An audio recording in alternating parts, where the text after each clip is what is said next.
nous pose souvent la question, c'est quoi un rider? La réponse est plutôt simple. Pour un rider, la vie a une toute autre saveur. Un goût de dépassement de soi, une sensation de liberté. Et on va pas se mentir, une petite douleur quelque part. Mais c'est pas non plus une question d'élégance, de fan ou de prestige. Oh non, c'est beaucoup plus que ça. C'est vrai qu'on rêve tous de la belle vie. Pour certains, c'est le succès, l'adrénaline, la liberté, la retraite parfaite, la médaille d'or. Pour d'autres, c'est la chute, la persévérance, la frustration. Mais pour un vrai rider, oh, c'est différent. Pourquoi?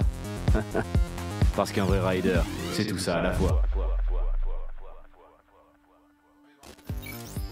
Immersion Freestyle, le studio de la glisse.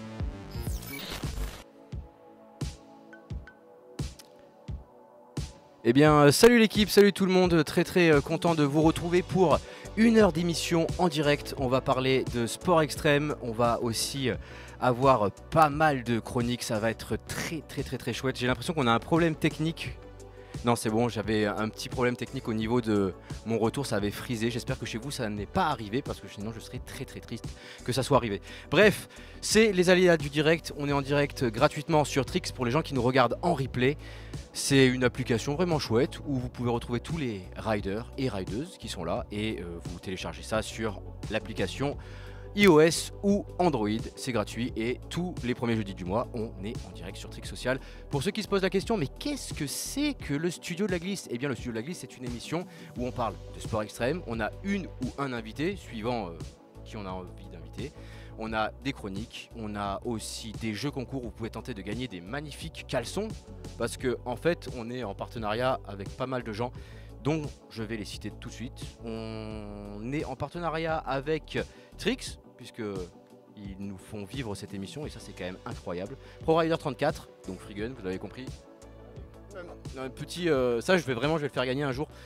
C'est un petit totem Freegun, puisque dans tous les contests vous gagnez des caleçons trop grands. Et là on a le caleçon trop petit, le seul de Freegun, et vraiment je vais vous faire gagner un jour. Et on a aussi Sweet Kendama, donc c'est là. Donc eux aussi on les remercie chaleureusement, ils sont sympas. Et on a un nouveau partenaire qui s'appelle Bikehead et on a même fait un petit feat avec Trix Social avec un code promo. Vous pouvez avoir 5% de code promo avec Bikehead. C'est avec le code SDLG Bikehead. Voilà, SDLG Bikehead et vous avez 5%. Vous allez vous dire mais qu'est-ce que c'est Bikehead? Et bien Bikehead c'est un peu le Vinted du vélo. En gros, il y a du BMX, il y a du vélo de route, etc. Et voilà, tout ce qui est l'univers des deux roues, sauf bien évidemment les frères Weasley, ils y sont pas dans ce Bikehead. Bref, je vous souhaite à tous, non pas encore la bienvenue, puisqu'il faut que je vous annonce le programme. Et oui, puisque aujourd'hui nous sommes avec Anthony Villoni dans le studio de la glisse et ça va être très chouette. On a aussi suivi le record du monde de vitesse avec Corentin Desbois en snow scoot, ça c'est fou aussi. Guigui, notre stagiaire, lui il allait faire un tour de race à Bolène. On va parler de DH urbaine avec le spécialiste du VTT, Lionel Beccari. Et enfin, on jouera ensemble pour gagner de magnifiques cadeaux. Et puis Will nous dira un petit coucou. Voilà, bienvenue à tous dans le studio de la glisse. Bon, j'attendais une transition qui n'arrivera sans doute jamais. Immersion Freestyle, le studio de la glisse. Bon, pour la deuxième fois en régie, vous l'avez compris, c'est notre ami Charlie Gringo. Il est là. Charlie, comment tu vas? Salut l'équipe. Bah écoute, un peu fatigué puisqu'on avait la démo, mais on est là, on arrive et en direct sur Trix Social. On est un peu fatigué parce qu'il faut savoir que Charlie il n'a pas dormi de la nuit. Puisqu'on était coloc cette nuit. Et il est accompagné de notre cher stagiaire, notre ami Guigui. Dis coucou Guigui.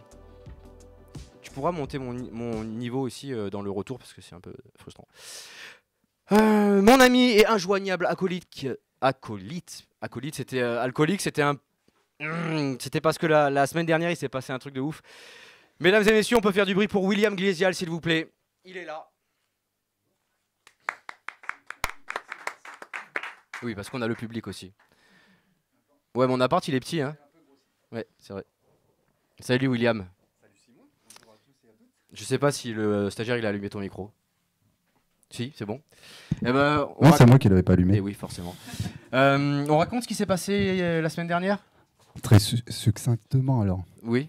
Disons qu'on est parti débriefer l'émission et que j'ai rencontré des gentils brigadiers. J'étais pas si gentil que ça. Si, il était très sympa. Et en plus, on a réussi à parler BMX. Oui, Quand c'est vrai. tu te fais contrôler que tu parles de Denis Casamata, quand même. C'est quand même j'étais pas mal. content. C'est incroyable. Il nous rejoint pour la première fois l'homme qui connaît tout, mais tout sur le VTT et les sports outdoor. Il est très bavard, il est très gourmand. Même s'il ne le porte pas sur lui, j'aimerais qu'on fasse du bruit pour Lionel Beccaril, mesdames et messieurs. Ça serait chouette d'avoir un peu de son d'ambiance, mais c'est pas grave. C'est les aliments du direct.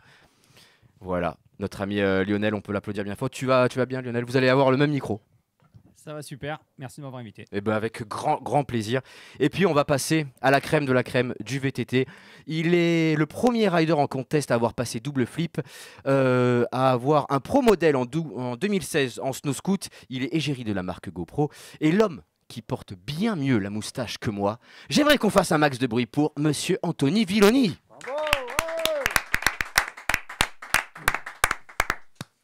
Ça va Anto? Nickel, hein.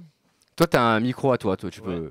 Est-ce que ça va Ouais, toi t'as même pas besoin de le tenir. Bah toi t'es l'invité aussi.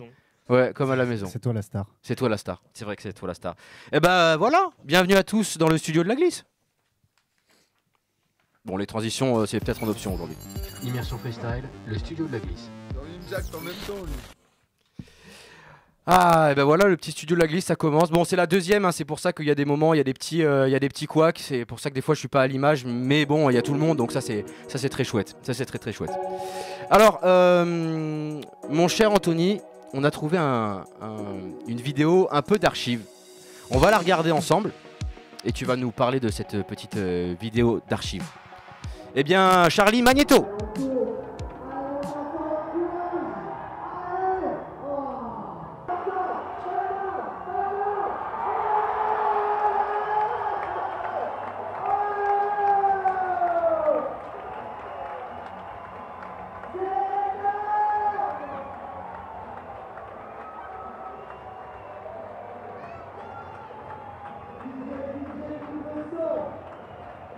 Je m'appelle Anthony Villoni, je roule sur Cabrera d'Avignon.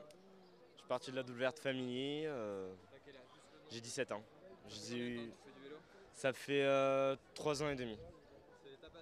C'est ma passion? Je pense qu'à ça. Je me lève vélo, je mange vélo, je dors vélo, je fais que ça.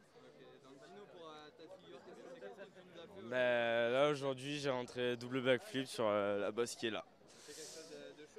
Et c'est la première fois en France. Enfin, il y a déjà eu, mais en contest, c'est la première fois. Immersion Freestyle, le studio de la glisse. Incroyable. Qu'est-ce que tu as envie de dire à ce jeune homme qu'on a vu avant? De bosser ses 3-6 et ses whips avant de faire des doubles flips. Et c'est vraiment le cas pour le coup. Et c'est rigolo que tu poses ça parce que j'étais en mode il y a pas longtemps, je disais avec mes potes ce serait rigolo de voir quand t'as cet âge-là, de voir ce que tu deviens après quoi. Ouais. J'ai des potes qui ont complètement arrêté et la plupart de mes potes ils sont toujours dedans, tu vois. Donc je serais juste en mode vas-y continue, lâche rien quoi. Ouais, tu lui dirais que 10 ans plus tard t'aurais une petite moustache? Je lui dirais, il y a des fois où tu vas avoir très mal, mais c'est pas grave, ça passe. ça le fait, tu vois. Est-ce que tu arriverais à te souvenir lequel de nous trois, parce qu'on est tous les trois speakers en fait, en vrai. Est-ce que tu arriverais à te rappeler lequel de nous trois t'as speaké sur ce double flip? On monte pas du doigt. C'est pas poli. Si, c'est ça, ouais, forcément, si, tu te rappelles. C'est William. Retenez bien hein, les amis, parce que peut-être qu'il y a une question dans le QCM à la fin de l'émission qui sera portée là-dessus. Comment t'as découvert le VTT?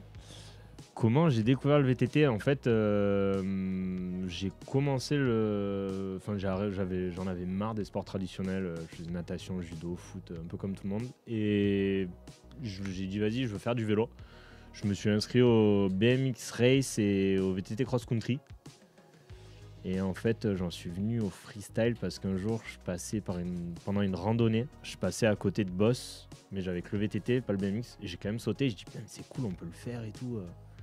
C'est chambé. Et après, il y a eu les débuts du WRT. Donc, je vous casse quoi. Voilà. C'est comme ça que j'ai commencé le VTT freestyle. Alors, on a Lionel qui nous a ramené quelque chose. Il va falloir que tu nous dises un peu ce que c'est. Une table de jardin. Des boîtes en carton. Hop là. Alors, Ça déballe, ça déballe. c'est Noël.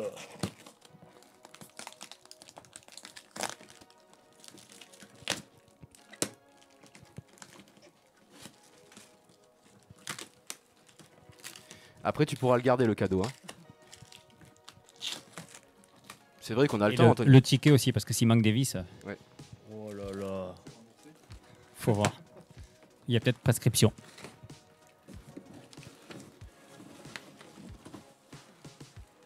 Oh là là. Mais il était pas chez moi celui-là? Et certains Maurice qui passaient me voir. Ah mais c'est pour ça qu'il était pas à la maison hier. Alors, qu'est-ce que c'est? Eh ben, c'est un de mes premiers vélos avec lesquels, enfin c'est un des premiers cadres avec lesquels j'ai fait toutes mes compétitions quoi. J'ai démarré au WRT, c'était ça quoi. C'était avec ce vélo? Ouais, j'ai commencé par, enfin ça a été mon premier vrai vélo de dirt. Ok. Incroyable. Je sais très bien où il est pendu en plus dans le garage. C'est fou que je l'ai pas vu quoi. Et on remercie. Ce matin. Faut savoir que c'était une mission pour ton père, d'arriver à le subtiliser sans que tu t'en rendes compte. Parce que apparemment voilà, tu as tous tes vélos et celui-là ouais, c'est le premier. Tu étais allé le chercher assez loin et c'était déjà un commensal pour la petite histoire. Ouais, c'est ça. Donc j'ai commencé dessus et je suis toujours dessus quoi. Et le papa qui était très ému hier quand on l'a eu au téléphone, il faut le préciser. Et puis premier fan et premier mécano, ton papa. Ouais, premier mécano d'ailleurs à Joucas. Donc Joucas, je l'avais fait avec mon VTT avec lequel je faisais du cross-country.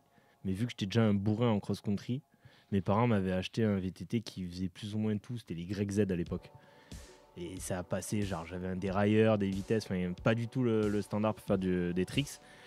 Et je l'ai juste désossé sur un drop à la fin où il y a tout qui s'est ouvert. Mon père a bossé toute la nuit pour qu'à 9h du mat, j'ai le vélo pour enchaîner la compète le lendemain. Quoi. Incroyable. Incroyable. Bravo. Merci Maurice. Incroyable. Du bruit pour Maurice. On a parlé aussi à un autre membre de ta team. Et ça, c'est le sujet numéro 2, mon cher Charlie. Immersion Freestyle, le studio de la glisse. Bonjour, Eric Pallas, ostéopathe. Je m'occupe de sportifs de haut niveau depuis 20 ans et de différents compétiteurs de toutes les disciplines. Anthony Villoni, il est un petit peu cabossé. On se demande pourquoi d'ailleurs, parce que c'est quelqu'un qui fait rien.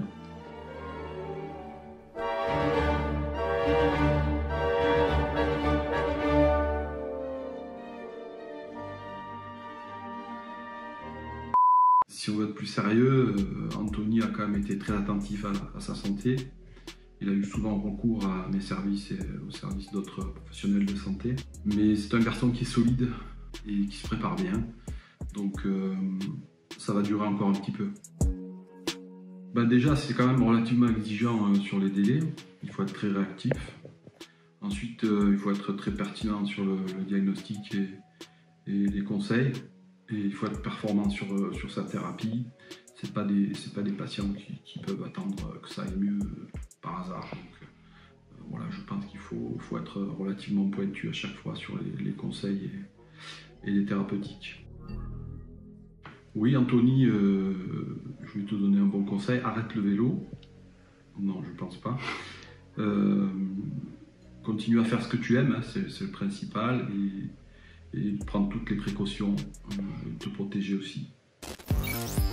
Immersion Freestyle, le studio de la glisse. Alors qui c'est, Eric? Incroyable. Eric Pallas. Ouais. C'est celui grâce à qui j'ai pu rouler à des compétitions où j'aurais pas pu rouler. Lionel m'a dit que c'était le team à l'époque. En fait, c'est son carrossier. Ouais, non simple, mais quoi. c'est genre incroyable, il a de l'or dans les mains.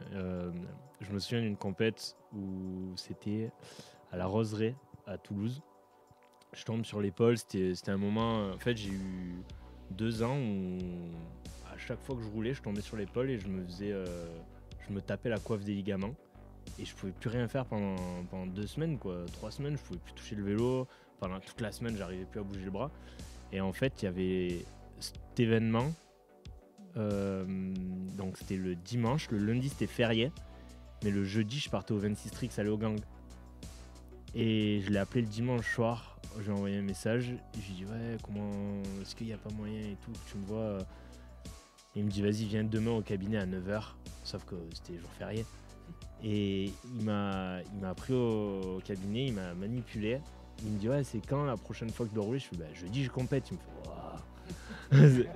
Et en fait, il m'a touché de façon à ce que en fait, j'ai pu faire la compète. Mais il m'a dit par contre lundi prochain tu reviens. Et il m'a remanipulé. Et là, je pouvais plus bouger le bras. Donc il m'a dit en gros là, je fais un truc, tu ressentiras rien. Tu vas pouvoir utiliser ton bras normalement. Et après, voilà. Ça l'a fait et après je me suis reposé une fois que la compète était finie. Et du coup, suite à ça, est-ce que maintenant ta préparation a changé? Est-ce que tu prépares ton corps? Tu vois, tout à l'heure tu disais le judo, les sports traditionnels. Est-ce que tu t'en inspires? Est-ce que tu as un programme d'entraînement, de récupération? Tu t'écoutes plus? Ouais, alors je m'écoute énormément, mais je suis vraiment mauvais à ça. Je me prépare pas du tout en fait. C'est horrible, mais je sais que c'est une lacune de ouf. Je pourrais être meilleur, mais je me tape dedans quand il faut en fait. Tout à fond. Comme par exemple la Mountain of Hell, il n'y a pas un moment où je vais m'entraîner avant d'y aller quoi. Et j'y vais juste au mental le jour de l'événement quoi. J'ai pas envie qu'on me double, c'est tout. Donc je pédale jusqu'à ce que j'arrive plus à respirer. Tu prends mon premier événement, tu vois la respiration que j'ai dessus, mes potes ils croyaient que j'allais mourir. Mais j'étais là hein. Et voilà. Hein. Là, hein. Et en parlant de ton premier événement, c'était qui à l'époque qui t'inspirait? Il y a une longue partie donc en VTT, Mike Montgomery, qui a fait énormément de... Enfin, du moins, ça a été un des premiers pros que j'ai pu côtoyer parce que il venait...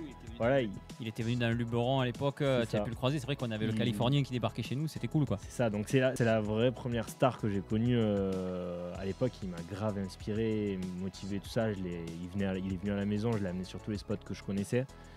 Et sinon moi mes idoles, c'est la génération des Nissan Qashqai, donc Andrew Lacondegui. New World Disorder quoi. Ouais voilà. L'époque où il fallait attendre 1 an pour regarder un film en avant-première dans une boîte où on était tous serrés. L'époque des DVD quoi, tout simplement. La New World elle était même en cassette il me semble, la première. Oui, au début VHS. Wow. Ça fait mal hein. VHS et les cassettes, peut-être pas mais... En vrai il y en a ici, hein. Enfin, dans le studio de la Glisse il y en a. On était dans des rectangles en plastique. Oui, tu me viens de me faire bravo. passer les soirées indemnes. Ah bah oui. Souvenir. Bon bref, continue Simon. Est-ce que du coup tu te souviens de ta première parue à la télé ou pas? Tu t'en souviens ou pas? Ma première parue à la télé. Nous on s'en souvient en tout cas. C'est le sujet. Moi, je m'en souviens personnellement, je m'en souviens. Ah. On s'en souvient tous, mais on va montrer à tout le monde ce que c'était ta première interview. Je m'attends au pire. Immersion Freestyle, le studio de la glisse. Et on démarre avec Anthony Villoni du team Playbike. Il vient du sud, du côté de Cabrières. Et à 16 ans, le kid a vraiment du talent. 6e de l'étape, il termine 2e du général de l'année. Belle perf. C'est génial, les riders toute la France ils se retrouvent tous ensemble. Les trainings, on est tous ensemble, on roule, c'est un chouchou tout le temps. Donc voilà, je serai là l'année prochaine et puis jusqu'à temps que ça existera, je serai là quoi. Immersion Freestyle, le studio de la glisse. Alors, une petite réaction, chef? Je portais les casquettes comme toi à l'époque. Je suis resté bloqué. Et écoute, ouais, c'est effectivement, ouais, c'était WRT, l'étape de Paris. Dans Fontainebleau, Cheptain. Et donc en fait là c'est la régularité sur tout le tour qui a fait que j'ai pu finir 2e de la tournée du général. J'ai toujours le trophée à la maison. Ouais. On parle de quoi, de 2008 là? Ouais, ça 2008, date, 2008. Ouais. Et en fait, on va passer un petit bonjour, c'était Oncle Fab, c'était Sport Plus, en fait Canal Plus. Et moi, ce qui m'a marqué dans ce reportage, c'est le lendemain, qu'on a été invité à Canal avec Alexis notamment, qu'on avait Miss Météo. Toi, tu n'étais plus là, mais nous, on s'en rappelle. Bon, sans transition, est-ce que tu vis maintenant de tes sponsors? Oui, ouais. Alors, c'est complètement différent. On va se le dire, hein, je suis pas bon pour la compétition. Je suis pas un mec qui fait de la compète. T'aimes pas ça? D'une, ça me plaît pas trop. Genre, j'adore me repousser tout seul en fait. Tout seul face à moi-même, ça me va.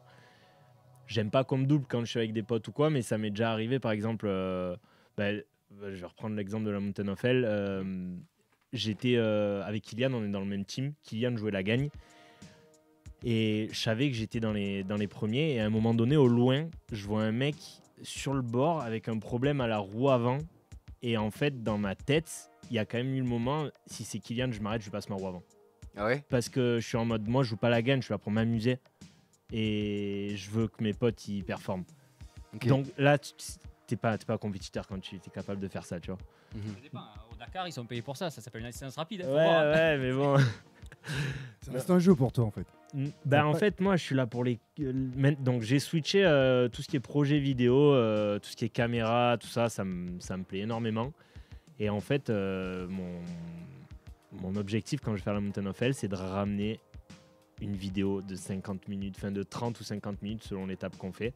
Incroyable, quoi. Ouais. Donc, c'est pour ça que pendant que je roule, je suis tout le temps en train de nettoyer la lentille. Je focus plus là-dessus que sur mon riding, quoi.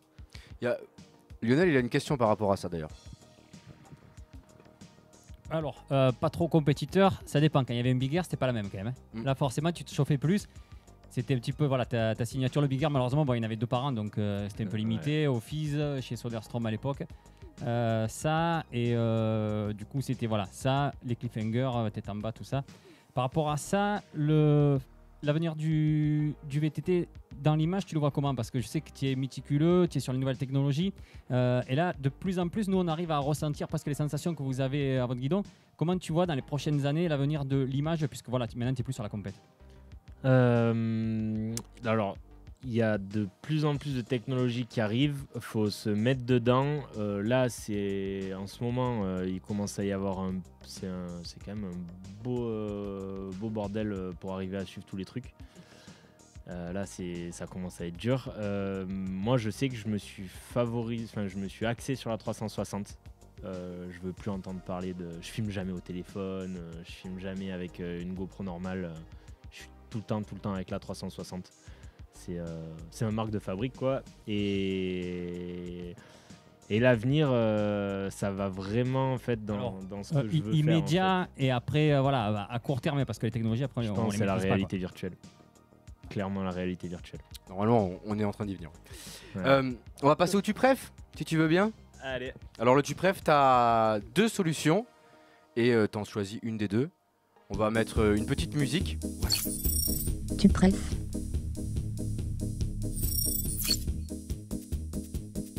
Chat ou chien? Tu dois choisir. Chat. Cavaillon ou Montpellier? Montpellier. Ah bon? Ouais. Ok. Coca ou bière? Bière. ACDC ou Necfeu? ACDC. La Poma ou l'Evo? L'Evo Bike Park. Ouais, Evo, ça me correspond bien. Skate ou trotte? Skate. Salade ou viande? Viande. Double flip ou cliffhanger? Ah, chacha. Non, cliffhanger. Vidéo ou contest? Vidéo. Répondre juste avant. McDo ou muscu? McDo. Parachute ou Soulflyer? Pardon? Parachute ou Soulflyer? Ou base plutôt? Ah, base. Airbag ou bac à mousse? Airbag. Verre à moitié vide ou verre à moitié plein? Plein. Cœur de pierre ou cœur d'artichaut? Pierre. Riding zone ou big bike? Riding zone. Thune ou bonheur? Bonheur. VTT ou base jump? VTT. Influenceur ou influencé? Influencé. Fizz ou Crankworks? Fizz. Buzz ou whip? Bus. Pont de Millau ou falaise?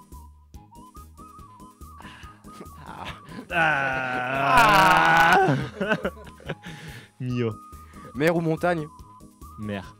TikTok ou Insta? TikTok. Moustache ou barbe? La moustache. Soirée déchaînée ou soirée tranquille sous un plaid? Ah, déchaîné. GoPro ou Insta 360? Ah, GoPro. J'ai fait exprès. Trail ou slopestyle? Trail. Lundi ou samedi? Oh, je m'en fous, c'est la même chose. Agir ou penser? Agir. Thomas Lemoine ou Titi Bringer? Attends. YouTube ou Twitch? YouTube. Freeride ou DH urbaine? DH urbaine. Écoute, on a une petite vidéo. Bah bravo, déjà t'as fini le tu préf dans un temps record. Bravo, et t'as pas trop bafouillé, donc ça c'est très très beau. Bravo, bravo. On a une petite vidéo de toi qui descend très très vite dans les rues de Taxco. Le problème c'est que tu parles pas dans cette vidéo et que moi j'ai envie de ressentir les sensations. Donc ce que on va faire, c'est qu'on va balancer à l'image ta course et toi tu nous dis ce qui se passe. Ok. C'est bon? Ah là là là, c'était les premiers 360 que je faisais. Alors là, on se chie dessus sur ce drop là, parce que c'était à l'aveugle. Là, fallait pédaler à fond, mais on savait qu'on arrivait sur un truc étroit où si tu te loupais, tu te prenais un mur en face et ça glissait énormément. Je sais qu'au run, j'ai l'arrière qui a légèrement glissé et je me suis raté. Ah non, c'était pas celle-là. Ah ben là, deuxième drop. Ah ben ouais, faut bien le connaître hein, en fait. Là, ça fusait, et c'est à cet endroit-là où tu arrives, tu as un petit escalier qui fait pif-paf. Il fait pif-paf le bruit? Non, ouais, ça fait droite-gauche, c'est gauche-droite quoi. Oh là là là là. Ça, c'est l'ancien parcours. Là, on va arriver sur un truc très étroit où il fallait être précis sur la récep. Et après, il va y avoir un virage droite où il fallait pas se cogner la tête. Là, il fallait vraiment bien rentrer. Le truc qui est difficile avec ces parcours, c'est que si tu perds ta vitesse dans les escaliers, c'est trop dur de repédaler et d'en reprendre. Donc, il faut essayer d'être constant. Chose que je ne savais pas du tout faire à l'époque. Donc, je pédalais de partout, comme un benet, et voilà. Mais bon, pareil, c'était le début des Urban DH, j'y allais pour me faire plaisir. Là, c'était trop bien, il fallait aller tout droit, mais après, il fallait penser qu'il y avait un virage et on rentrait dans une maison. Donc en fait, c'était entre ton envie et ce qu'il fallait prendre. Les virages, comme on peut le voir, ils sont pas super gros. On peut voir l'ombre en fait de la caméra. Ça, c'était les tout débuts. On n'était pas beaucoup à faire de la 360 comme ça. T'avais fait le buzz un peu? Ouais, celle-là, elle avait été sélectionnée par GoPro. Là, je me suis pris la barrière au training. En face, je me suis arrêté net. Là, et pour la petite anecdote, donc je faisais pas énormément de vélo de DH. Après, si c'est ce parcours-là, si c'est cette année-là, ah non, c'est pas cette année, c'est saut-là, j'avais mis un temps fou à les sauter. Je sais pas pourquoi j'avais peur. Bizarre. Ouais. Et parce qu'on arrivait de travers, ça glissait. Et je pense que c'est surtout parce qu'en fait, à chaque fois qu'on va sur des compètes comme ça, les gars qui les sautent en premier, c'est genre pour faire du show-off et ils se mettent des tartasses. Et du coup, t'as l'impression qu'il n'y a rien qui va droit. Et du coup, t'oses pas y aller, quoi. Ça nous était arrivé. Il y a un événement où j'ai voyagé comme ça et j'ai pas sauté. Parce que justement, c'était l'anglais qui avait creusé, qui a fait. C'était en Macédoine. Ok. Il s'est explosé sur le step down et j'ai dit, je fais pas la compète. Tout simplement. Voilà.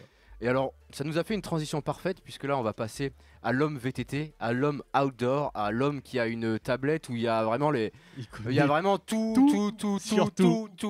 La tablette, si elle brûle, ça va être compliqué. Alors, j'ai eu un problème de mise à jour une fois, j'ai perdu 2 ans, depuis je fais les mises à jour. Bon, on va parler de DH urbaine et qui mieux que Lionel peut nous définir ce que c'est que la DH urbaine.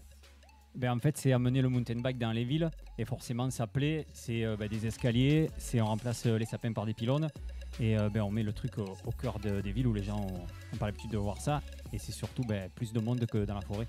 Donc, c'est ce qui est vraiment important. Ça avait commencé il y a très longtemps, Amérique du Sud, tout ça.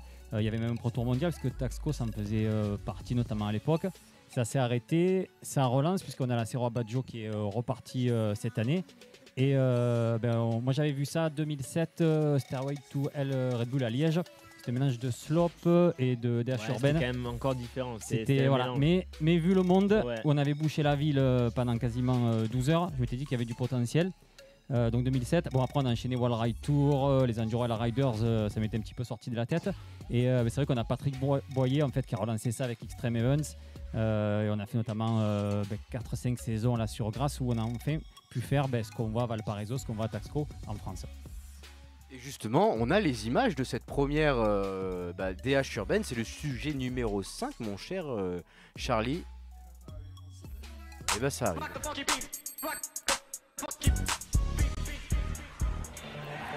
Dimanche 16 novembre, à l'initiative de Extreme Event, la ville de Grasse accueillait la première descente en ville disputée en France et baptisée l'Urban DH.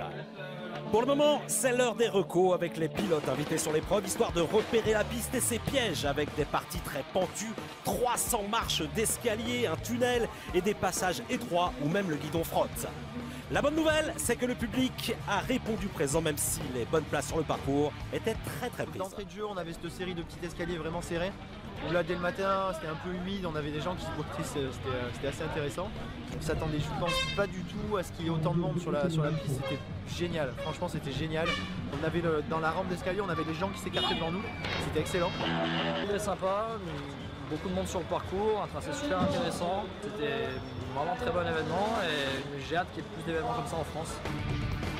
Pros et amateurs se sont donc affrontés sur cette épreuve dont les inscriptions ont été prises d'assaut et au total plus de 100 pilotes sont venus faire le show pour certains, assurer le chrono pour d'autres, plus prudents. En tout cas, cette première a été une véritable réussite sportive et populaire.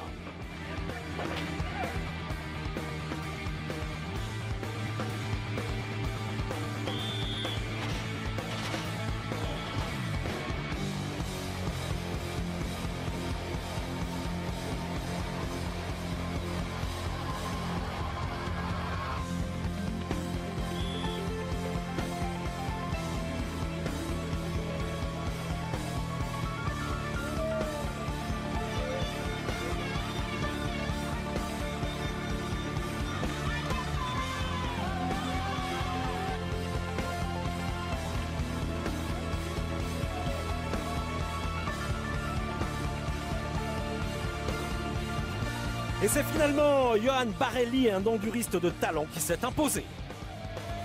Non, j'avais fait la première manche à Séguré, puis ça s'est super bien passé. J'étais vraiment très content, l'ambiance était top. Du coup, je tenais à faire celle-ci à Grasse, qui est à côté de chez moi. Là, avec le monde qu'il y a dû avoir à gérer, plus les 100 participants, un peu plus de 100 participants, ils sont vraiment gavés. Et je pense que c'est vraiment un truc qui va prendre de l'ampleur, ça c'est sûr. Et les mairies des villages ou quoi que ce soit vont prendre de la confiance et vont être plus ouverts pour faire des gros modules et des sauts comme ça. Ça va être top. Big up à Johan et à Fiona Oudouy qui s'imposent chez les filles et bien sûr, affaire à suivre en 2015. C'est la suite d'Infinite. Immersion Freestyle, le studio de la glisse.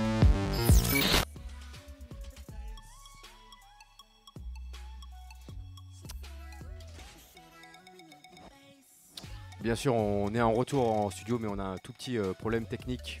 Donc on va revenir dans quelques secondes. Voilà, c'est bon, c'est de retour.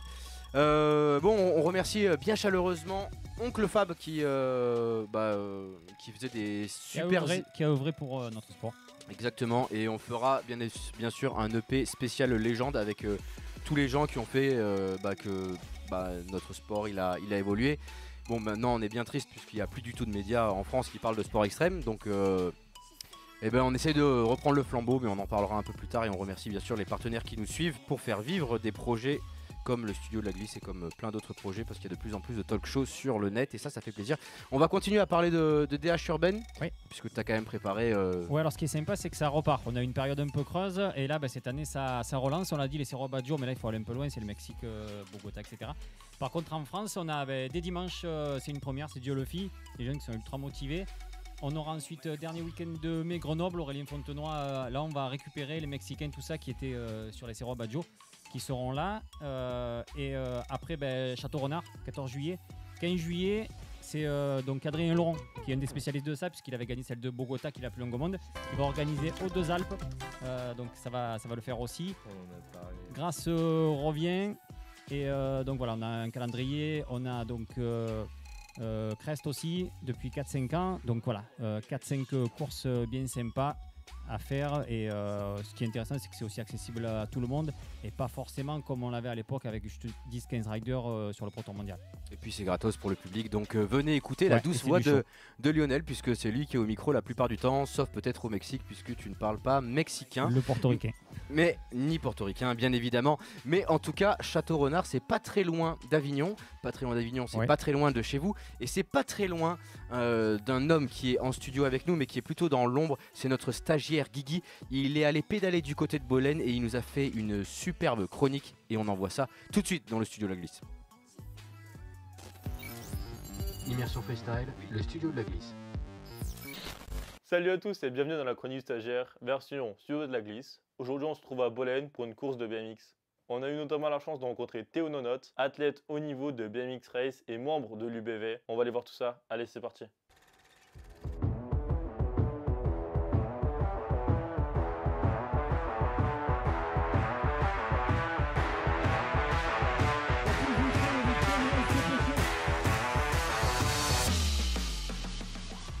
Vous connaissez tous le fameux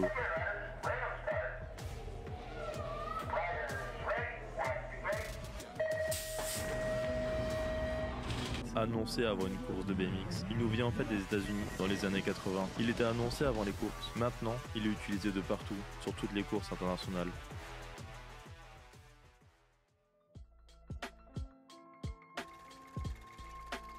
Les BMX Race ont été pensés pour être le plus léger et rapide possible. Il pèse environ 7 kg. Avec ses roues de 20 pouces, il est très court. Il possède qu'une seule vitesse et permet de transmettre la puissance tout en étant explosif. Ils sont produits le plus souvent à base de carbone ou d'aluminium ou même d'acier pour les cas les plus rares. On va aller retrouver Théo, pilote de haut niveau, membre de l'Union BMX Vaucluse. C'est aussi le coach de l'AC Bolène. On a un peu discuté avec lui dans un camion de pompier des années 80. C'est parti.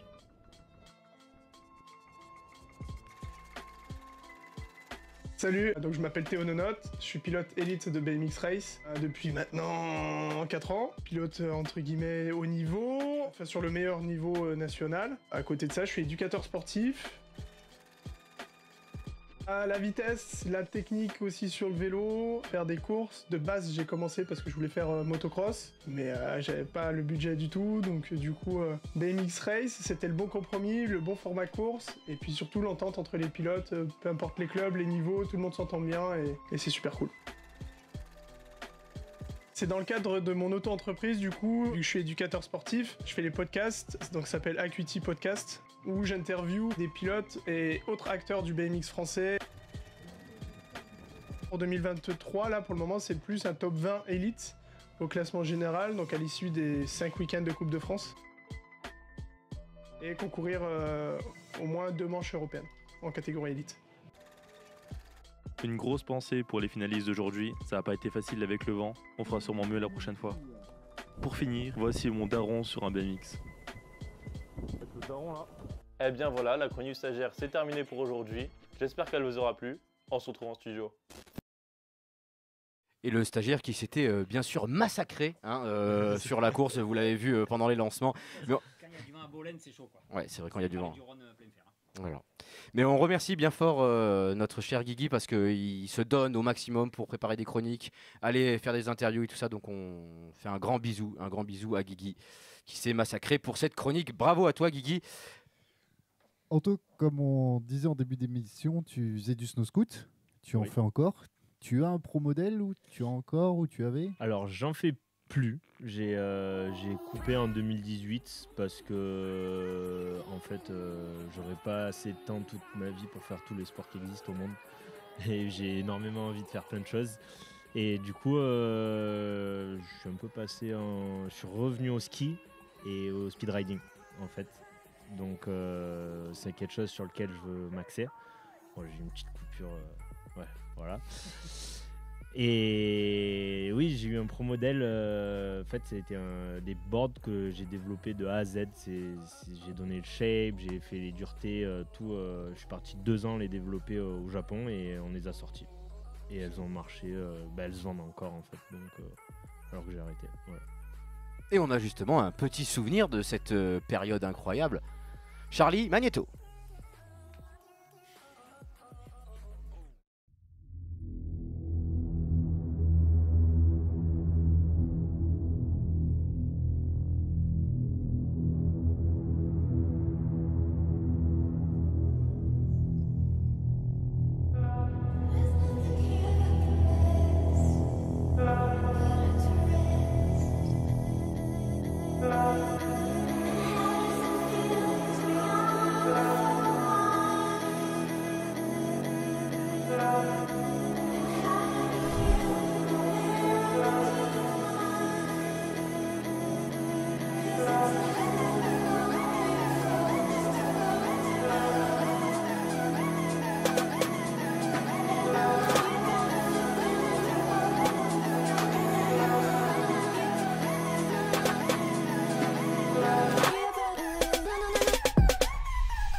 Allez, sans transition, nous sommes de retour dans le studio de la glisse. On est bien, on est en direct pour ceux qui nous retrouvent sur trix.social. Si vous n'avez pas encore l'application parce que vous nous regardez sur Instagram, n'hésitez pas à la télécharger. C'est sur iOS et Android.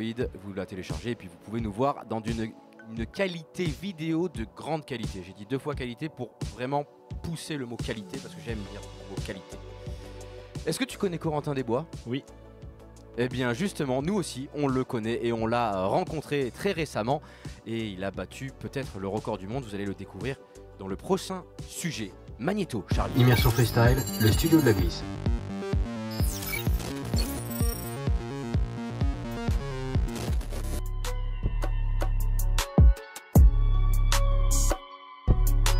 Salut l'équipe, on est à Avars pour suivre un événement bien particulier. On va avoir un record du monde de vitesse en snow scoot avec Corentin Desbois qui va dévaler la piste la plus rapide du monde avec son snow scoot vert. Vous allez voir, c'est incroyable et on va suivre cette journée grâce à ce petit caméscope. Allez, c'est parti les gars.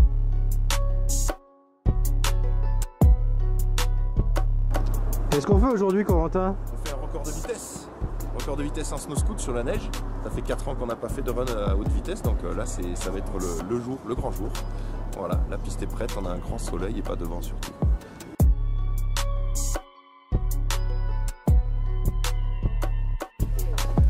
Bon, les gars, on va aller faire l'interview avec Coco. Du coup, la piste ici, c'est comment? Tu la loues? Ça coûte cher un record du monde? Oui, la piste se loue. Je préfère pas donner le tarif parce que c'est un budget important qui comprend le damage, la pose des filets, les sécurités tout autour, le bleu, le visuel, les cellules. Donc c'est vraiment toute une organisation très très importante. Et ça a l'air hyper galère de monter.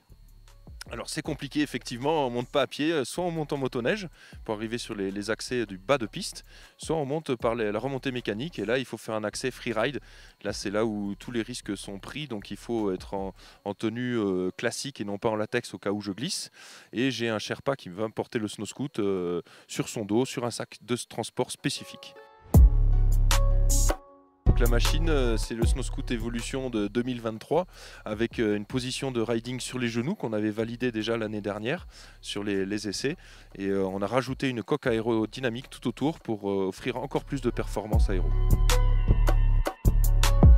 Bon, très clairement, on attend énormément pour cette discipline parce qu'il faut qu'il monte, etc. Et après, il doit faire un petit peu de freeride. Donc on les voit en tout petit, c'est des tout petits, on dirait des petites fourmis, regardez. Là-haut, il se passe qu'actuellement, il est en train d'enlever sa veste, il va enlever son short, ils vont enlever les goupilles de ses parachutes, il va mettre son casque et il va se rapprocher de la piste. Il amorce son run, ça va bientôt partir. 5, 4, 3, 2, 1, top départ.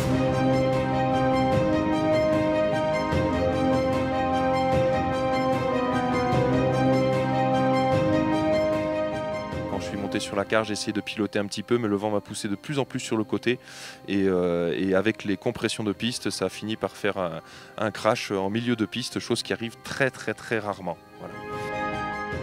Alors, le Snow Scoot est abîmé, la bulle aérodynamique a explosé sur le choc malheureusement et le cadre s'est très légèrement tordu, ce qui fait qu'on ne peut pas reprendre un deuxième run. C'est pas safe du tout de repartir avec un Snow Scoot qui a les moitiés de ses capacités.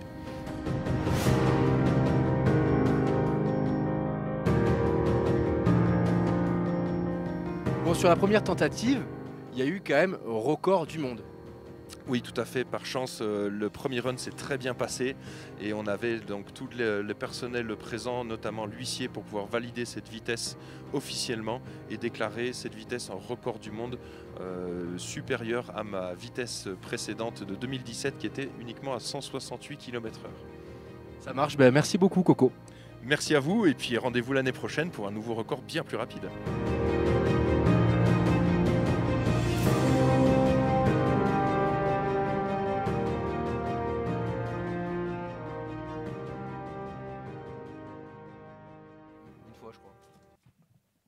Bon, on fait un grand big up bien sûr à Coco qui nous a invités et à Lutin aussi qui nous a invités pour ce record de vitesse. Merci à eux et merci à Vars de nous avoir accueillis, de nous avoir permis avec le stagiaire d'aller faire un petit peu de snowboard, on le disait en off, avec de la neige muy caliente. T'es quand même mieux habillé dans la vraie vie. Ouais, c'est vrai que je suis mieux habillé parce qu'à la montagne vraiment j'ai pas de style. Mais lui tu as vu, il est en rouge. Mais si tu avais suivi le sujet, il t'explique que c'est hyper dangereux d'être habillé en rouge comme ça. Enfin bref, tu iras regarder ça sur le replay d'Immersion Freestyle. Non, c'est parce que en gros, s'il tombe, il s'arrête pas parce que c'est du latex. Et ça glisse. Ça glisse fort. C'est vrai, ça glisse fort. Ça glisse Sans fort. transition. On va parler de base jump maintenant. Et on va parler de base jump et on a des petites questions pour toi. C'est des questions qui ont été préparées par quelqu'un du public. C'est Julie qui nous les a préparées. Elle nous a dit pourquoi tu as eu envie de faire du base jump. Pourquoi j'ai eu un... parce que quand j'étais petit, ouais, en fait, même pas quand j'étais petit, c'est je veux aller au bout de tous les sports extrêmes. En fait, je veux aller... je veux connaître toutes les plus grosses sensations qui existent. Mais aussi, quand j'étais petit, on voyait des vidéos des gars qui sautaient dans des immeubles ou quoi, en centre-ville ou quoi, et je trouvais ça incroyable. J'ai toujours dit, un jour j'en ferai. Et tout le monde disait ouais, blablabla. Ouais. quand je dis que je fais quelque chose, j'aime bien aller jusqu'au bout, quoi. Et deuxième petite question, est-ce que ça t'a pas stressé la première fois que tu as sauté? Ah, j'ai pas eu le temps. Gillian, c'est Gillian donc, qui m'a formé au base jump, donc sur Mio. Et en fait, la petite anecdote, c'est que je sortais des catacombes de Paris, je finissais mon projet le lundi, le mardi je rentrais, le mercredi matin je prenais la route à 6h pour aller à Mio. J'arrivais à 9h, à 10h, j'étais en haut du pont. Voilà. Incroyable. Et on a J'ai pas eu le temps de stresser, quoi. Il m'a dit, là, t'es prêt? Ok, vas-y, en jambes, ouais. Quand tu veux, des comptes, ok, ouais. Et il m'a dit, ah, attends, ouais, kiffe, parce que ça sera c'est la seule fois que tu vas kiffer comme ça, quoi. C'est le premier saut que tu fais, quoi. Ok. Et j'ai sauté, voilà. Et t'as sauté. Et on a les vidéos de ton évolution dans le base jump. Magnéto, Charlie. C'est quand tu veux, tu me fais un décompte. 3, 2, 1. Tu te mets dos à moi, je vais prendre ton extracteur. Maintenant, Anthony, tu peux enjamber le pont. Moi, je suis prêt. Tu regardes là-haut, tu savoures la chute. 3, 2, 1. Nickel! Ok, Anthony, tu peux enjamber. Anthony, c'est quand tu veux. 2, 1. Ouais! Yes! C'est mieux ça, poulet. On simule pour demain. Allez, t'essaies de cambrer davantage. Hein. 2, 1. Yes! Youpi! 3, 2, 1. Yes, Anto! Tu peux chuter un peu plus si tu veux. Allez, c'est quand tu veux. 2, 1. Parfait! Parfait! C'est bon? Ouais. Allez. Allez, bon saut, poulet. 3, 2, 1. Nickel! Ton extracteur, c'est bon? Il sort assez pour toi? Tu l'as bien en main? Bon saut, mec. Bon saut. Ah, bon allez. Tu as le micro et on en parle. Écoute la phrase.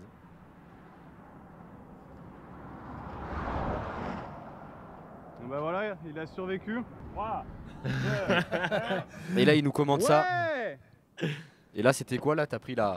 Là, je prends la poignée en fait derrière et je tire sur l'extracteur pour le sortir. Ouais! Ouais, tu sautes pour le stabiliser, tu vas le chercher et tu pousses. Et c'est surtout, tu disais, le 7ème saut, c'était la première fois que tu allais chercher la poignée. Le 6ème, c'est la première fois que j'allais chercher la poignée. Alors ça met à peu près 45 minutes. J'ai plié ce matin. Bah, c'est juste que moi, je suis lent. Dans la vie en général, je suis lent, hein, mais quand je plie mon sac aussi. Aucune allusion sur ça. Non, aucune allusion. C'est juste que je cherchais un mec vraiment tranquillou, quoi. Et nous, on se posait la question, la semaine dernière parce qu'avec un autre membre du public, on est allé faire de la DH juste en bas là, du pont, et on se disait mais vous payez 7 balles à chaque fois pour le pont de Millau? Alors ça c'est Verrières, c'est le viaduc de Verrières, et là où tu es allé c'est viaduc de Millau. Ah, c'est pas mal l'arrêt? Non, là il y a 134 mètres et l'autre il y a 280. Ok. Donc non, voilà, là on est sur le viaduc de Millau. Ah voilà. On enjambe, et là c'était mon premier du big, c'était incroyable. Oh la sensation. Parle-en nous. Génial! Non, mais d'aucun des deux t'as pas le droit. Ouais, mais arrêtez avec leur Jordan Henry, mince. Et en fait, celui-là, on a trouvé un endroit, on y va à pied maintenant. En fait, on monte à pied, mais sinon c'est tu prends une voiture, y en a un qui paye le péage et voilà. Voilà, mais celui qui conduit du coup. Ouais, bah du coup c'est pas celui qui saute. Ah ouais. C'est bien ça, Anthony. Du coup, non, mais en gros, il y en a un qui sort sa carte. Mais par hein. exemple, quand Tom Pagès il s'entraînait l'année dernière pour sa vidéo, en fait il m'a appelé à chaque fois qu'il est venu à Millau et on allait s'entraîner ensemble là-bas, donc sur le viaduc. Mais attends, je viens de remarquer un truc. Et pourquoi il a accroché ton truc Parce que c'est pour des sauts ultra bas. Ok, parce que là t'as liane, je sais pas comment on appelle ça. Elle était accrochée au pont quoi. En gros, ça s'appelle une static line, c'est le parachute pas loin. qui s'ouvre tout seul. C'est une sécurité. Non, c'est quand tu veux faire des sauts ultra bas. Ce que tu veux dire, tu ouvres très bas. Et 35 mètres, tu peux. 3, tu 2, sautes pas. 1. Hein? Juste tu sautes et ça s'ouvre quoi, il n'y a pas de chute. Il n'y a pas de chute, tu sautes, ça s'ouvre. Genre pas les dépapes, voilà.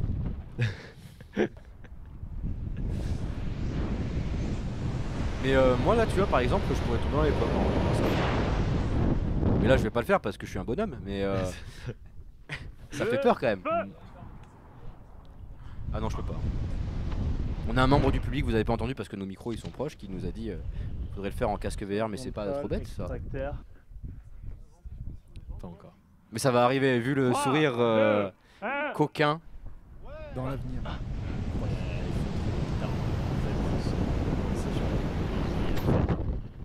Mais faut trouver le temps, c'est long. Et puis, moi mon avantage c'est que c'est moi qui saute, c'est moi qui fais les vidéos et j'ai le temps de faire la technologie qu'il y a derrière. faut juste que C'est je prenne cool, le temps de Grave. faire une plateforme. Il n'y a pas de plateforme vraiment de VR qui est vraiment répandue. D'accord. Le jour où YouTube fait un truc, t'inquiète que... Mais normalement, Ça, le en vrai, sera prêt. Ouais. Ça. Alors, ouais. On a aussi une autre réaction parce que les gens qui sont pas dans le public, il y a déjà la technologie qui existe dans les films pornographiques, ça existe, mais là c'est l'historien du cinéma qui va vous parler. En vrai, tout vient de là, toutes les caméras et tout ça, ça vient beaucoup du film pornographique. Il faut le savoir, c'est eux qui développaient les caméras, les lentilles, etc., etc. Tu connais J'apprends ça à mes élèves en cours. Mais je leur montre pas les vidéos par contre. Hein. Bon, t'es venu avec ton sac, pas le rouge, un autre, pour nous montrer. Hop là. Mais c'est pas si grand en fait. Bah non, c'est tout petit. Ça, c'est l'extracteur. Ouais. Oula. Tac, tac. Et voilà, il y a la voile qui est dedans. Et en gros, ça se passe. Donc là, tu plies. En fait, ton parachute, il est comme ça, comme ça.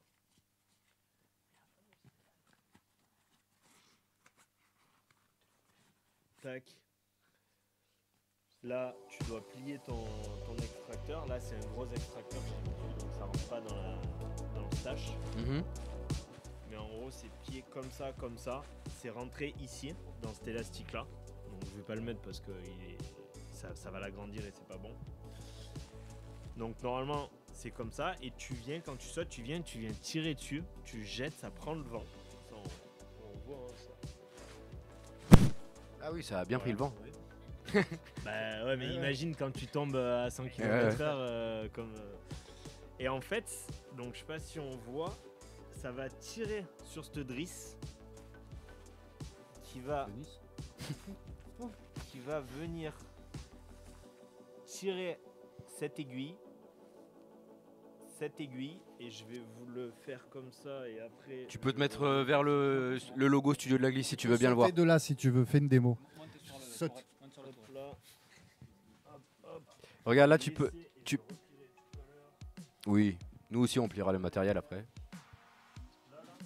Ouais, oh bah là c'est parfait, tiens. Caméra 6, c'est bien, Charlie.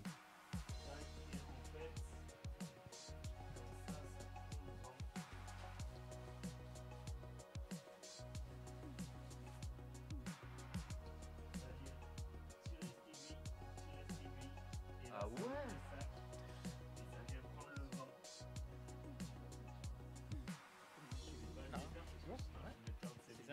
Non, non, mais le fais pas, le fais pas. Mais c'est incroyable. Que ta vie est là. C'est ça. C'est ta vie, quoi. Là, ta vie, elle est là, quoi. C'est ces deux petites aiguilles. Et j'ai une question. Est-ce qu'il faut bien savoir plier ses t-shirts pour faire du base jump? C'est vrai.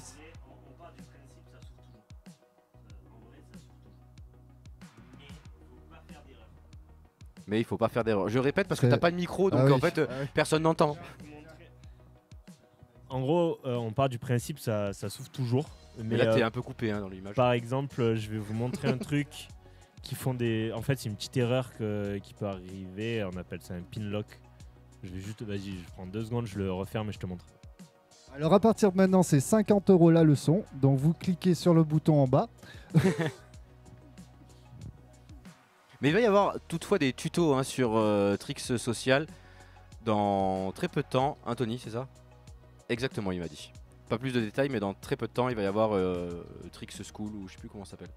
Tricks Academy. Voilà. Donc vous pourrez retrouver ça sur l'application.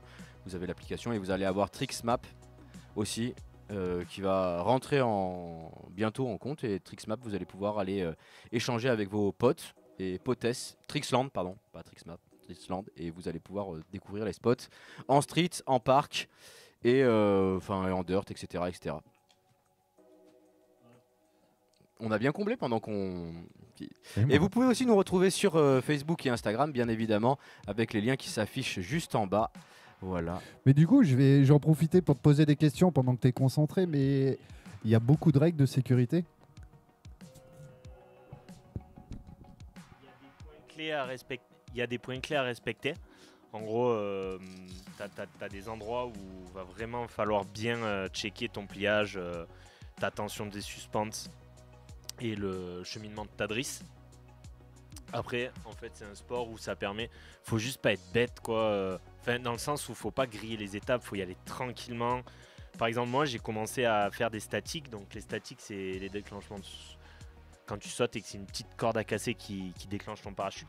J'ai commencé il y a pas longtemps parce qu'en fait, je me sentais pas à l'aise. Et par exemple, et à la main, j'en ai 4 et il y en a 3, c'est quand j'ai démarré la formation, quoi. Donc là, par exemple, regardez. Hop. Caméra 6. Là, quand on va venir, là, donc quand l'extracteur prend le vent, ça va venir et ça va tirer sur la première aiguille. Des fois, en fait, il se passe qu'il y a des... quand on plie, on fait des petites erreurs. Et la drisse, elle se retrouve... c'est comme ça. Comme ça. Voilà. Et tu vas voir, là, ça fait un pin lock. Et là, t'as pas du tout envie d'être à ce moment.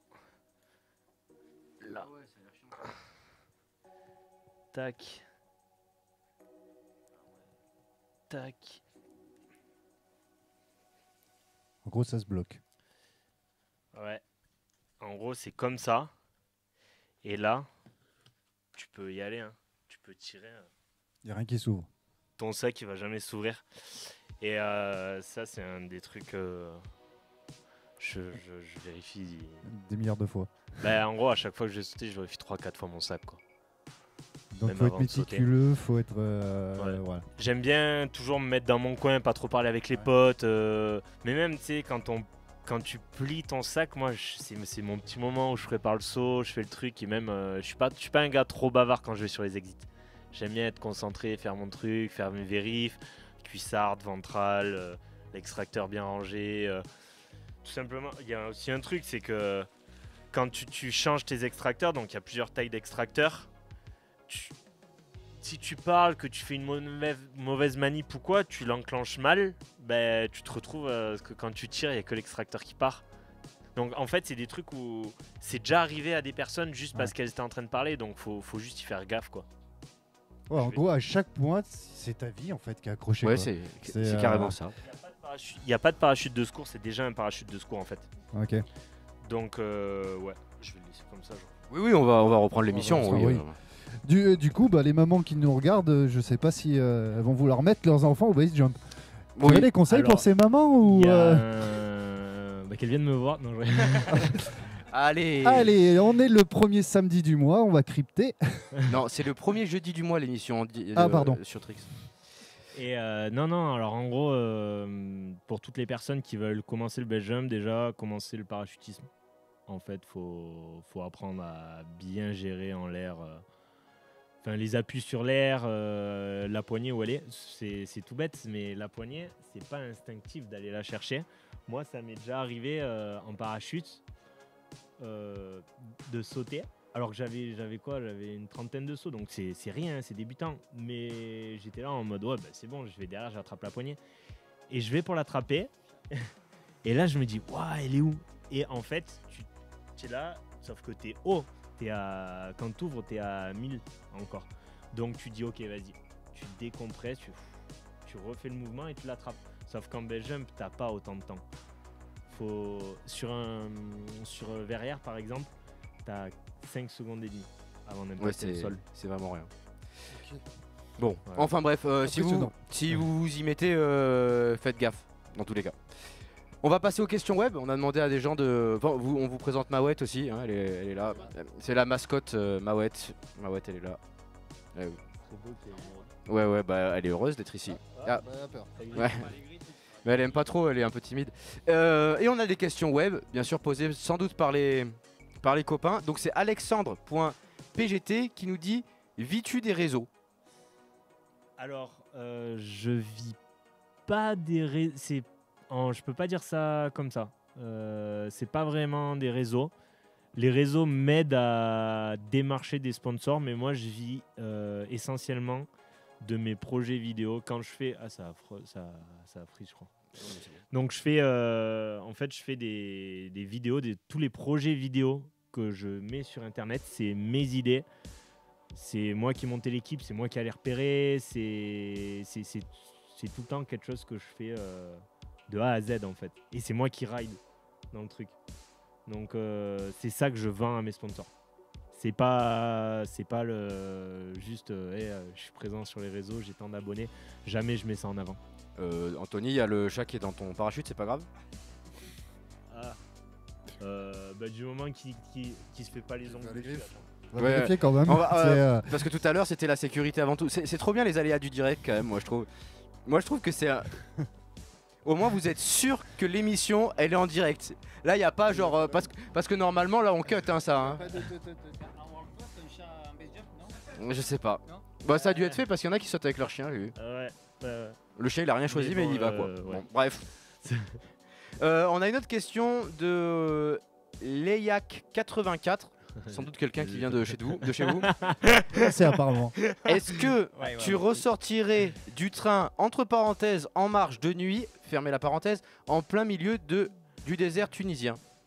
Non, ça c'est une grosse connerie qu'on avait fait avec Lucas Stanus. Donc en savoir que cette question-là, donc c'est Cyril Cabiac, on était parti en Tunisie pour une démo et on avait pris le train. Et en fait, le train allait pas très vite et je me suis dit, c'est rigolo, je descends et je cours. Sauf qu'en fait, j'étais content de rattraper le train. Bah ouais. Parce que, ouais, mais c'est rigolo en vrai. J'ai trouvé ça marrant. Sur le prendre coup, le train en marche quoi. J'ai mis que moi en danger. Hein, mais Nous, on le faisait avec le tram, mais s'il y avait moins de risques quand même. Ouais. Non, mais toi tu le faisais parce que tu voulais pas payer le tram. Exact. On va passer à la question au QCM avec un abonné. Donc il a le temps de nous appeler. L'abonné, normalement ça devrait pas trop tarder. On appelle l'abonné, ça répond pas. Je crois qu'on devait passer à un QCM avec un abonné. Donc si vous voulez jouer, n'hésitez pas à nous envoyer un petit DM sur Instagram afin de pouvoir jouer avec nous. On va passer au QCM dans quelques instants. Est-ce qu'on a d'autres petites questions, mon cher William, ou peut-être mon cher Lionel, qu'on n'a pas trop écouté? Ouais, juste revenir sur le double bac qui a été quand même un déclic pour toi. C'était le truc en fait où les planètes n'étaient pas alignées. T'aurais jamais dû le faire. Qui allait. C'était parce que parce que là on a vu les images, mais il faut repartir 2 jours. Est-ce que tu te rappelles de la scène que j'ai crisée ou pas? Non mais déjà je resitue dans le contexte. En fait tu devais pas y aller. J'avais fait une connerie, je sais pas quoi. Voilà, tu étais séquestré. Non, pas les parents. Non, pas les parents. L'éducation nationale. Donc ton père, finalement, donc Alexis Gauthier, on lui fait le bonjour. Donc réussit à le motiver pour aller te chercher au bahut. Sauf qu'au bahut, il voulait pas te laisser partir. Donc opération exfiltration du coup déjà du bahut. Ensuite, tu avais quoi, 16 ans? Ouais, j'avais 16 ans. Là, donc il fallait que tu prennes le train seul avec ton matos, tout ça. Et là, à la gare, il y avait un arrêt de 5 minutes pour trouver le train à Bordeaux. J'ai hésité. Et est-ce que tu sais pourquoi tu as eu le deuxième transfert? Est-ce que tu te rappelles ou pas? Parce que ma mère, elle a appelé. Voilà. Elle a mis en alerte à la SNCF. Ouais, pour que vous m'avez vendu. Elle a dit vous m'avez vendu ce billet. Mon fils il est mineur. Si vous allez, ça va être la merde pour vous si jamais. Donc travail de famille. Maurice qui te sort du lycée, maman qui fait que t'es le train. Et en fait concrètement, là on est sur le Bestrix parce qu'en fait t'étais vénère. Ouais. C'est ça parce que tu rentres pas en finale. Il y avait un peu trop de tabletop à ce que j'ai cru comprendre. Et là tu t'es chauffé parce qu'en fait t'étais pas en finale. C'est exactement ça. En fait. J'ai essayé d'être polyvalent, de faire des tricks mais qui étaient moins bien que certains autres tricks, mais d'être polyvalent. La polyvalente, au WRT ça a toujours gagné, des trucs comme ça. Et en fait là clairement on m'a pas sélectionné. Et du coup je dis vas-y ils vont se faire foutre avec leur best tricks. Et en fait je me suis assis, je dis mais en fait ils vont vraiment aller se faire foutre parce que je vais le gagner. Et là, je suis descendu et j'ai dit recule d'1,50 m la rampe. Et c'est parti. Et même, moi, je me rappelle, c'est l'anecdote parce que ça s'est fini. On a couplé des gants BMX. Il y a Fabien François qui a débarqué et les deux ont commencé à chauffer. Et toi, tu nous sors le double back. Ça explose dans tous les sens. Et on en parlait encore ce matin avec Fabien. Et je regarde, je fais bah maintenant, mon pote. Je sais pas ce que tu peux faire après ça, quoi. Et l'autre, il fait flip 3-6. Bon, bref, c'était un feu d'artifice. Les deux, ils se sont chauffés. C'était une ambiance, mais de dingue. C'est trop bien. Et on va pouvoir reprendre puisque il me semble qu'on a quelqu'un au téléphone pour ce jeu QCM. Allô, allô. Oui, allô, bonjour. Bonjour. Donc tu suivais l'émission, comment tu t'appelles? Moi c'est Johnny du 34. Johnny du 34. Et ben, j'espère que tu as passé un bon moment. Tu passes un bon moment avec nous, Johnny du 34? Ouais, franchement c'est super, super émission, continuez comme ça les gars. Allez, et ben tu as la chance de pouvoir jouer avec nous pour gagner un magnifique Kendama Suite, Kendama. Est-ce que tu es chaud de jouer avec nous? Ouais, franchement j'adore ça, ouais. C'est une passion avec le karaté et le pédalo. Ok, et de répondre au QCM, ça... tu es prêt on va mettre une petite musique d'ambiance et on va passer au QCM dans quelques toutes petites secondes. C'est parti. Ok. Comment... Non, où Anto a découvert le mountain bike? Réponse A, à Cavaillon. Réponse B, sur les Crankworks légers. Réponse C, en regardant E.T. Réponse D, en stage d'été avec Père Vert au Palais des Papes d'Avignon. Je dirais à Cavaillon. À Cavaillon. Oui, c'est ça. Et la réponse est exacte. Bravo. Bravo, on peut l'applaudir. Yes. Attention, deuxième question. Qui était le speaker du double flip d'Anto à Mont 2? Réponse A, Simon, donc moi. Réponse B, Lionel. Réponse C, William. Réponse D, Mawette, le chat qui est passé. Je crois que c'est la personne là qui a eu un problème avec les gendarmes, c'est William. William. Les fichiers. Et la réponse est... Oui, c'est exact, bravo. 2 points. Attention, là on est sur la question technique. J'espère que vous avez déjà pratiqué le BTP. Oui ou non? Oui, un petit peu. Ouais. Oui, d'accord. Combien de mètres cubes de terre contient un trou de 6 mètres de diamètre et 3 mètres de profondeur? Réponse A, 18 mètres cubes. Réponse B, 6 mètres cubes. Réponse C, 0 mètres cubes. Réponse D, 139 mètres cubes. J'ai pas bien entendu la question à cause du réseau. Ah, je vais la reposer. Baisse un peu le son, mon cher Guigui. Combien de mètres cubes de terre contient un trou de 6 mètres de diamètre et 3 mètres de profondeur? 18 mètres carrés, cubes, pardon.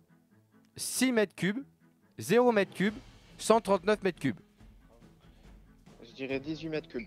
Eh bien non, Luc. C'est 0 mètre cube puisqu'un trou, bah y a rien dedans. Alors...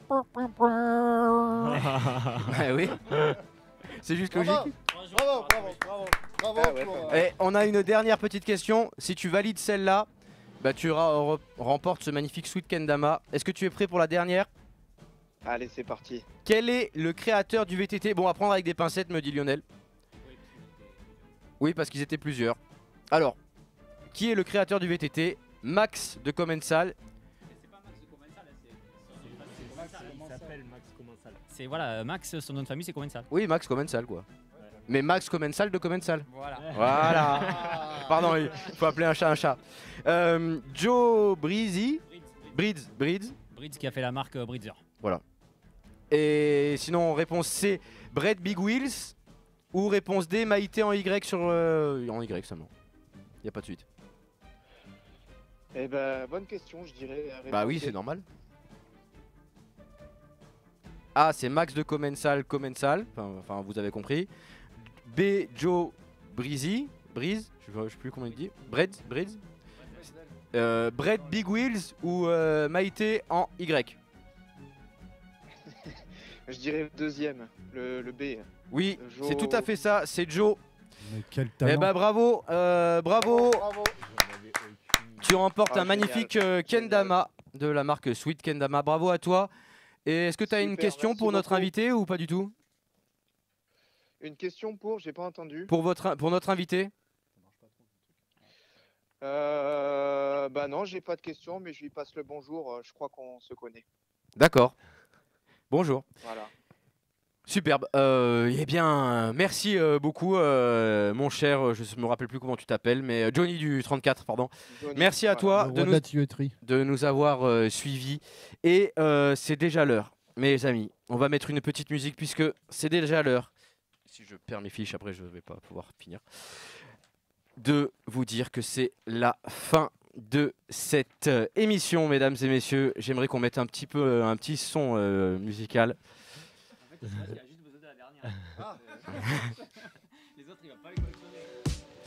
Bon ben voilà, vous l'avez compris, le studio de la glisse est terminé pour aujourd'hui. J'aimerais qu'on remercie très chaleureusement Charlie. Ça n'a pas été simple pour lui aujourd'hui. Regardez, il remet ses lunettes de soleil parce qu'il n'a pas beaucoup dormi. Bravo à lui.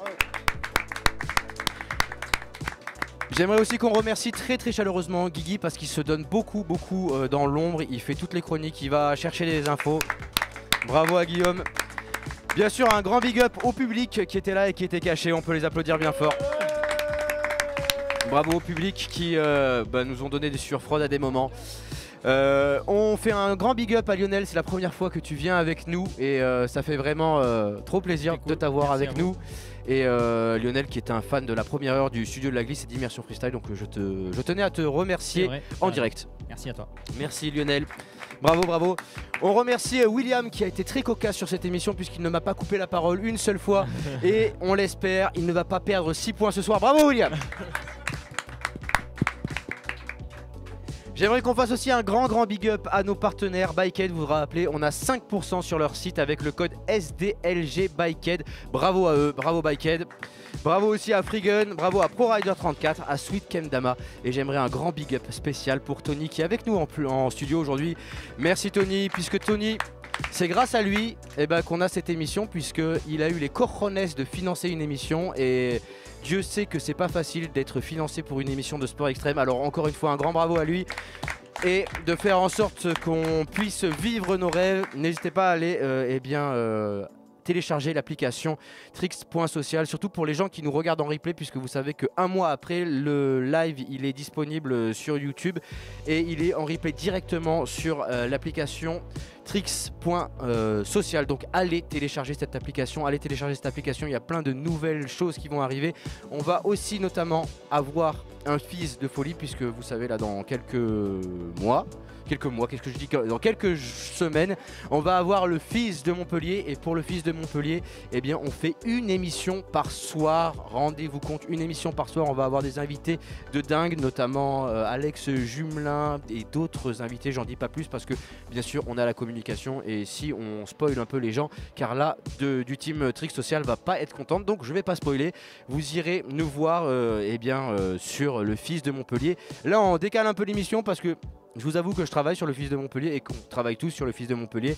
Donc on décale à 20h ce sera de 20h à 21h. Et on aura même la chance, puisque ça a été confirmé aujourd'hui, de la musique avec les amis André Dalcan et un autre DJ surprise que vous allez découvrir. Donc qu'est-ce qu'il va y avoir sur ce fils? Il va y avoir William, bravo à lui. Il va y avoir des cadeaux, des chroniques, des best-of, pas de meuf à poil et de la musique, figurez-vous. Merci beaucoup mon cher Anto d'être venu, ça fait vraiment plaisir. Merci à toi. Et en fait c'est vraiment trop chouette qu'il soit venu parce que en fait on a vraiment préparé l'émission avec le stagiaire et je me suis rendu compte qu'il n'y a pas une seule émission où on sait comment tu commences le vélo, il n'y a pas une seule émission où tu te livres, on te voit partout, mais il n'y a aucune émission où on parle vraiment de toi et de qui tu es. Et donc je suis très content d'avoir vécu ce moment avec toi. Est-ce que tu as un autre petit mot à nous dire merci de se bouger pour le vélo, tu te bouges pas mal aux alentours de Montpellier et tout, puis même maintenant c'est en train de prendre d'autres proportions, donc c'est cool, bravo. Ça a commencé à manquer, mais là je vois il y a pas mal de petits trucs vous êtes plusieurs à essayer de faire bouger les choses et c'est cool, et continuez comme ça et ça va être bien quoi. Eh bien, merci encore, merci Anthony, et merci à vous de nous avoir suivis. Pour tous les gens qui nous regardent sur les replays ou sur le live, on peut applaudir Anto, c'est vrai. Incroyable moment. Donc merci à vous de nous avoir suivis. On se retrouve très vite pour une nouvelle aventure, une nouvelle émission avec encore plus de sport extrême, avec encore plus de cascades, avec encore plus des voix américaines comme celle-ci, encore plus de caleçons trop petits ou trop grands. Et bien sûr, si vous allez rider, sortez casqué. Salut tout le monde. Ciao ciao. Ouais. Ça fait très chouette, bravo, bravo. Tu peux mettre la caméra 6 et on va dire au public de